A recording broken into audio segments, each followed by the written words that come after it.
Pada masa zaman Imam Ibnu Hanifah, itu ada juga seorang ateis yang cukup jago Pak dalam berdebat. Dan sudah banyak orang Islam yang tidak bisa menjawab perdebatan kalau berdebat dengan dia. Nah, sampai akhirnya dia sudah merasa betul-betul tidak ada lagi yang bisa mengalahkan dia. Tapi kali ini berbeda.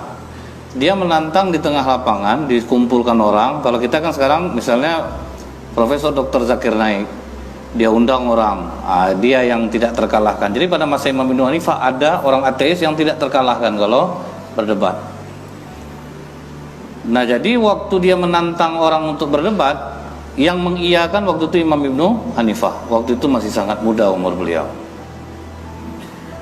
Jadi di tengah keramaian itu, posisi orang ini dia duduk di atas mimbar, tegak di atas mimbar, dan orang Islam di bawah. Dan Imam Ibnu Hanifah berdiri untuk melayani tantangan dia. Kata Imam Ibnu Hanifah, apa yang akan kau perdebatkan? Jadi pertanyaan dia yang pertama apa, Pak? Pada tahun berapa Tuhan kalian itu dilahirkan? Itu pertanyaan orang ateis ini. Kata Imam Ibnu Hanifah, lam yalid wa lam yulad. Allah tidak beranak dan tidak pula diperanakkan. Itu jawaban agama kalian. Itu tidak aku terima. Berikan yang bisa aku terima. Masa sesuatu yang ada pasti ada yang melahirkannya. Jadi kira-kira kapan Tuhan kalian itu lahir? Kemudian jawaban Imam Ibnu Hanifah, Allah itu ada sebelum adanya sesuatu. Tuhan tahu tidak tentang perhitungan? Kata Imam Ibnu Hanifah. Ya, aku tahu tentang ilmu hitung. Angka berapa sebelum angka 1? Tidak ada angka apa-apa. Kalau belum ada angka 1, sebelum angka 1 tidak ada angka yang lain mendahulunya, kenapa Tuhan heran kalau sebelum ada Allah memang tidak ada awalnya? Buktinya sebelum angka 1 tidak ada angka lain, Tuhan nggak komplain. Ini kok Tuhan berani mempertanyakan Allah. Kalah dia dengan debat dia yang pertama. Karena ternyata sebelum angka 1 juga tidak ada angka, tapi orang tidak pernah komplain. Malah Allah yang dipertanyakannya. Allah itu kapan lahirnya? Sementara yang tidak ada angkanya sebelum angka 1 saja orang tidak komplain. Baik, kata orang ateis ini.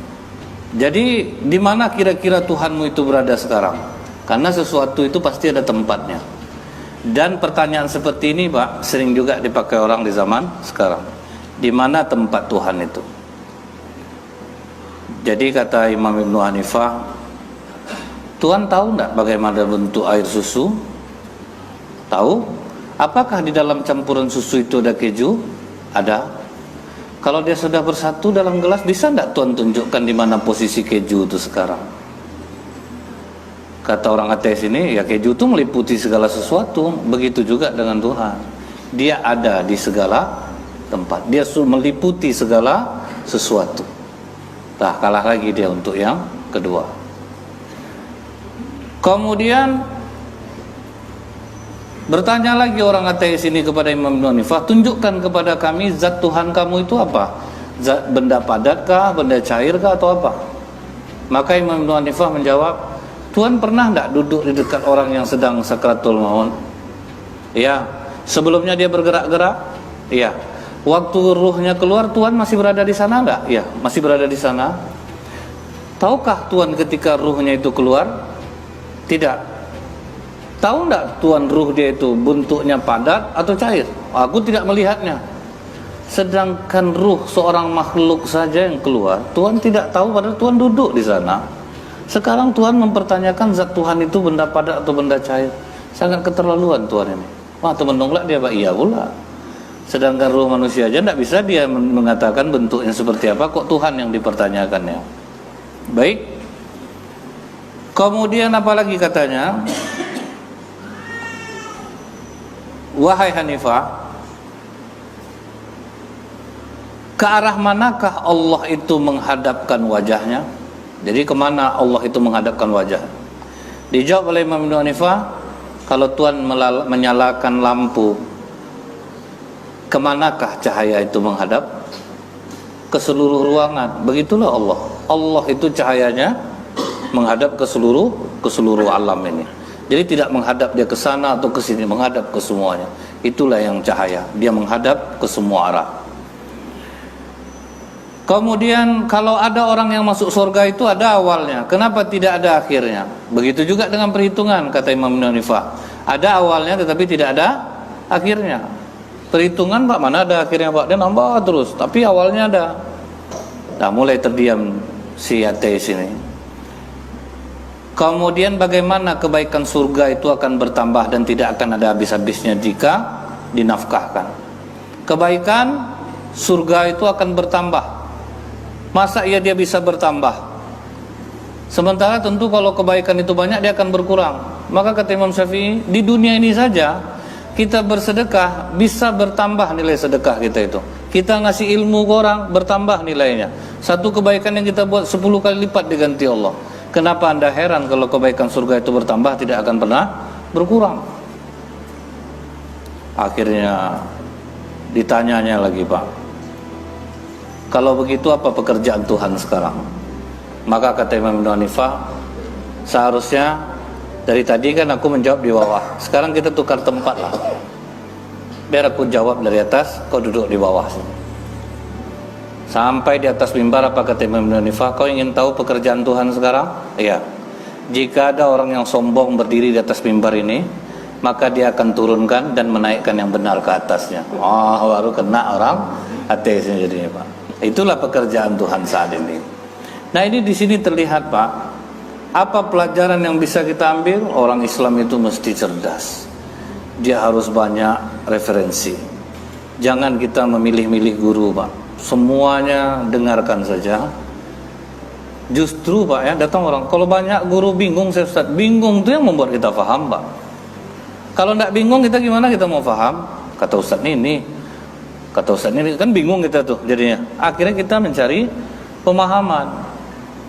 Nah, jadi karena ulama-ulama dahulu, Pak, tidak pernah belajar dengan satu orang guru, dengan banyak guru. Akhirnya membuat mereka cerdas jadinya. Makanya orang Islam ini, Pak, ibaratnya dia sangat cerdas harusnya dibandingkan dengan yang lain. Seperti ada seorang ustadz, begitu ada anak muda, dia belum nikah tapi ngasih nasihat perkawinan, Pak. Sebagai seorang senior agak tersinggung Buya yang senior ini. Sini kau dulu, habis anak itu ceramah. Udah kawin kau? Belum lagi, Buya. Kau tidak boleh ngasih nasihat perkawinan, kau aja belum nikah lagi. Kau ajarkan orang cara Rasulullah di rumah begini, menikah, memperlakukan istri. Tidak pantas kau sebetulnya, karena kau belum nikah. Hari itu saya nengok Buya ceramah kematian, Buya, padahal Buya belum pernah mati lagi. Itu namanya ilmu mantik, Pak. Jadi masa orang kalau belum nikah tidak boleh dia ceramah tentang nikah? Kalau memang dia tahu, paham, apa pula salahnya? Tapi yang pernah nanya ke saya itu pernah tuh, Pak, boleh enggak Ustaz kita bawa handphone yang ada aplikasi Al-Quran ke dalam WC? Saya bilang boleh, tapi jangan buka aplikasi Qurannya, karena Quran itu sudah tersimpan di memori HP itu, memori internalnya, di otaknya tibanya. Jadi jangan dibuka, kalau dibuka kita dosa, Pak. Enggak boleh lah Ustaz, kan ada aplikasi Quran. Iya, Pak, tapi dia sudah tersimpan di otak handphone itu, di memorinya. Masih juga Bapak ini mengerasa. Bapak ada enggak hafal ayat Al-Quran? Ada Ustaz. Di mana Bapak simpan? Ya di memori saya. Kalau gitu masuk WC tinggalkan otak Bapak di luar. Jadi kadang, Pak, orang ini apa namanya ini, dia butuh kadang digitukan. Jadi makanya kalau orang cerdas, Pak, dia banyak dia membaca, insya Allah, Pak, dia bakal cerdas jadinya. Makanya kalau 3 hari aja kosong kita ini, Pak, dari membaca, itu kita bisa bodoh jadi. Tapi kalaupun tidak membaca, paling tidak kita mau mendengar, itu juga sudah luar biasa sebetulnya. Jadi seperti ada dulu seorang anak muda, dia bertanya ke seorang kiai, Pak Kiai, kalau memang Tuhan itu ada, bisa enggak Pak Kiai tunjukkan wujudnya sama saya? Yang ada itu tentu ada wujudnya. Yang kedua, setan itu dari api, terus nanti dimasukkan ke dalam api. Apa tidak kurang kerjaan Tuhan? Di manalah terasa sama setan tuh, api sama api. Yang ketiga, apa takdir tuh Pak Kiai? Terdiam Pak Kiai ini Pak. Sudah kau bertanya? Sudah, langsung tampar ya Pak. Bang!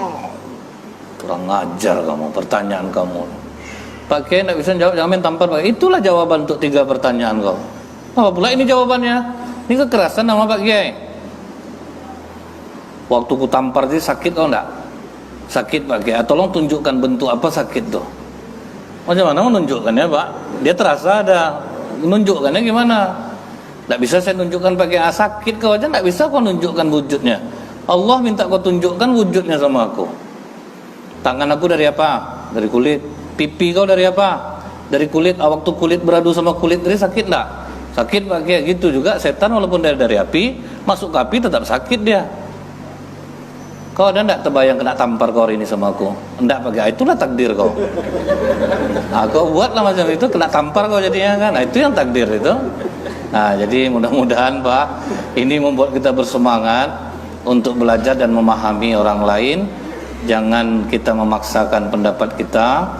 Kita ini kadang harus banyak mendengar daripada kita harus banyak berbicara.